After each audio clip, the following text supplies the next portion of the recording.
acontecer? O que é a boa notícia? O seu inventário de risco já vai estar pronto. Ou seja, se você fizer uma análise preliminar de risco impecável, o seu inventário de risco já vai estar pronto. Porque o inventário de risco são assuntos pertinentes que você já verificou lá na análise preliminar de risco. Então, por isso que você tem que dedicar muito tempo. Depois que você fez um inventário de risco, você precisa mensurar o nível de risco. E aí, qual que é a próxima etapa?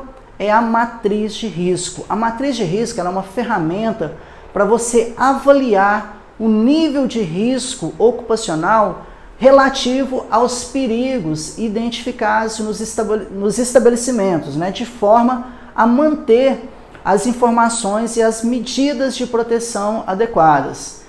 E aí vem a seguinte pergunta: por onde eu vou começar uma matriz de risco? O que deve conter uma matriz de risco? E é sobre isso que eu vou te falar agora.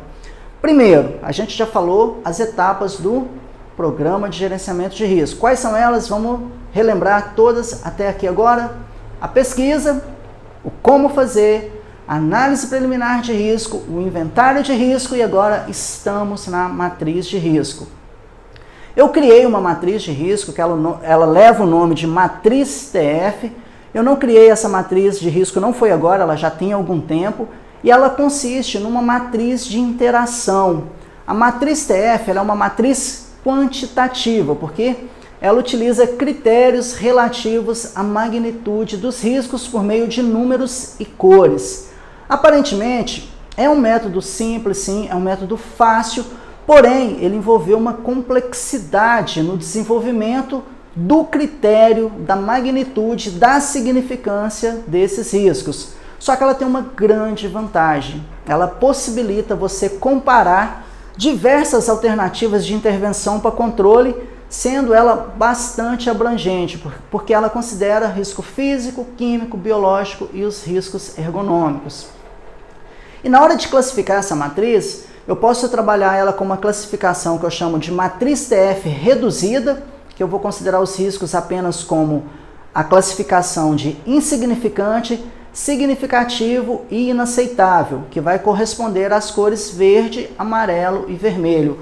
Ou então, ela pode ser a matriz TF expandida, porque aí eu vou considerar outros níveis de riscos, como por exemplo, nenhum risco, risco desprezível, baixo risco, médio risco, alto risco e muito alto risco.